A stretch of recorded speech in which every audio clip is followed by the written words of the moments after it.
coming. I'm Ann Reitmeyer. I'm chair of the Dover Historical Commission. We've got a lot of wonderful people here today, including Eleanor Tedesco. So we have much to be thankful for.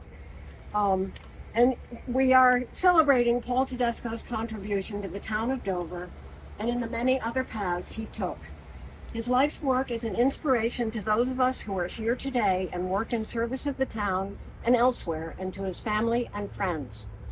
Paul's life was full. He was in the Army in Korea in the early 50s. He was a passionate teacher and loved history. He taught at the university level and was also a Fulbright professor of history at Peking University in Beijing, China, and experienced the Tiananmen Square uprising. What I find so inspirational was that Paul continued to teach until 2014 when he was 85, and I'm hoping to emulate him. His love of teaching was matched by his love of history. He had an in-depth knowledge of towns of Massachusetts, including Dover, where he served as president of the Dover Historical Society and the Dover Historical Commission. He, with his son James, co-authored a book on the Hodgson houses, and we have Heather Hodgson to speak to us today. And we're standing on the site of where the Hodgson factory was. So it's entirely appropriate that we're here in the parking lot of the town garage. Anyway, I found this quote that I wanted to read to you because I really feel passionate about history and its importance, and obviously Paul did too. It's a quote from the American historian Dave McCullough, and he said, "History is who we are and why we are the way we are." Thank you, all of you, for coming. And Stuart Swinney from the Dover Historical Society is going to say a few words. Thanks very much. Well, I remember Paul, who I first met in the 90s when I got involved with the Dover Historical Society. In fact, I was propelled to the vice presidency for a short time. That was Priscilla Jones who was behind that. I didn't quite know what was happening to me. Anyhow, at that time, we were raising funds to erect the barn, the Fisher barn, which had been taken down, to build it next to the Carroll House.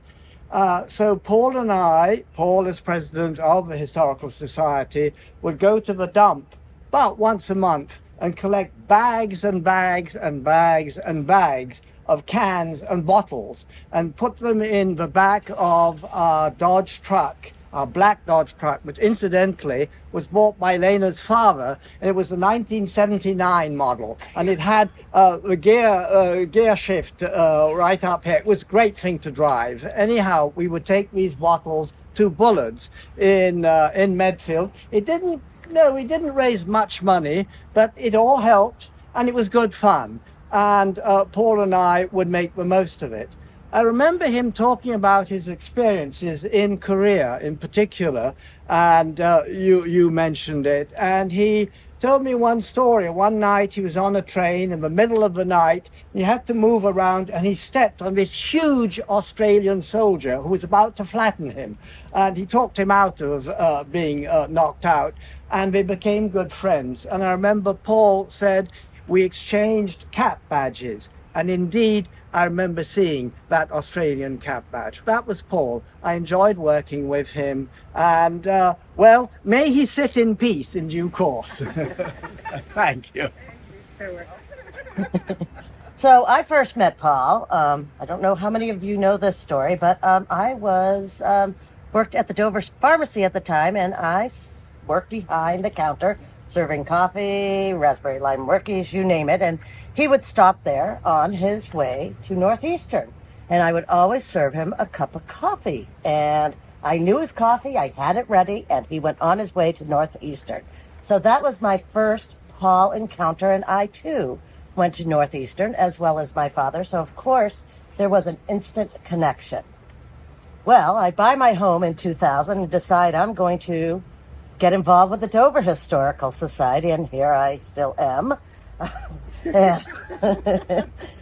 and so that's when I joined, and Paul was the president there, and it came to a point where I worked really closely with him for the Fisher Barn, and we needed a reason, or not a reason, but an event that would we could present the Fisher Barn to the town. The selectmen were all invited, and I go to Franconia, New Hampshire, and they have an old home day in July. Now, granted, here in Dover in July, we could not pull off a town-wide event when everyone's not here. So, but I mentioned this to Paul, and Paul said, "Oh my gosh, what a great idea. We had one in 2001 and 1909 and 1901 or something." And so on we go. We planned to put this event together, and had our first Old Home Day. And right in front of the Fisher Barn, we presented it to the selectmen at the time. And it was a pretty big deal. And basically, Old Home Day continued for many years, but unfortunately, that came to a bitter end. So our really next thing we did together was Hodgson Houses. He was fascinated by the concept.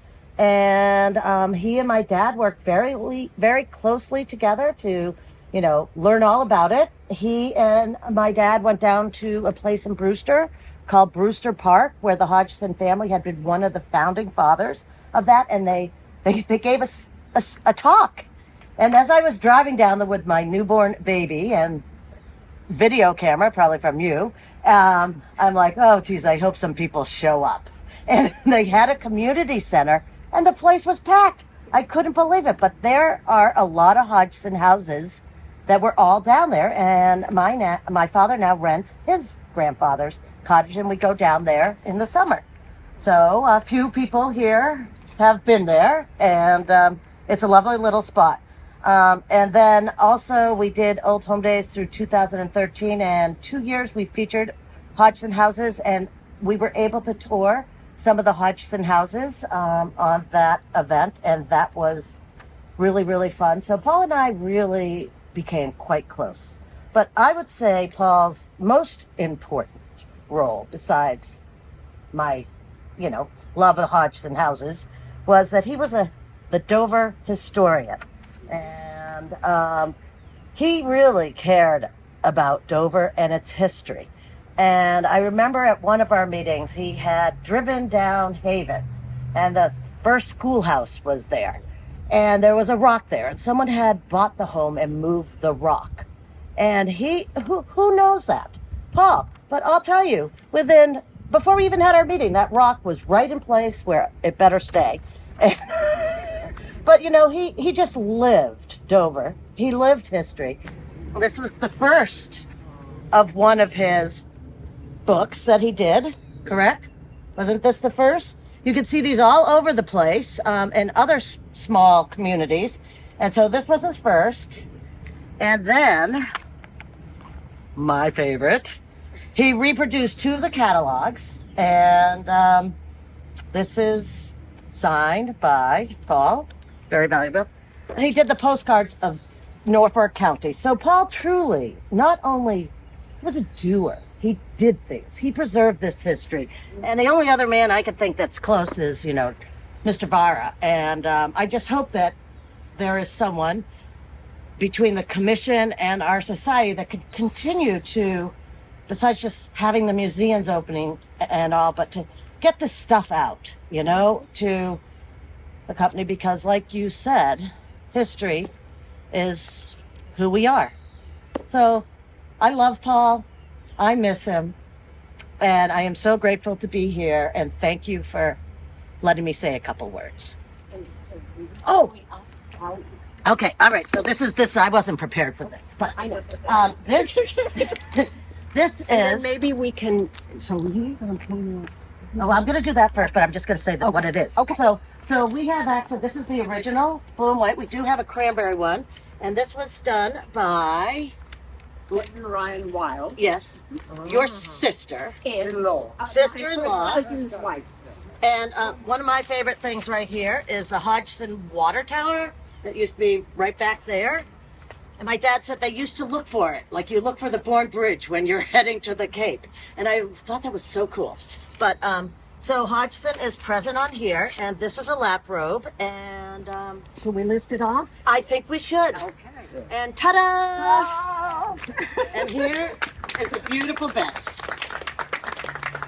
And I'm just going to read it because maybe those of you who are, not physicians, it says, in memory of Paul H. Tedesco, community activist and historian of the E.F. Hodgson Company factory located on this site, 1892 to 1944.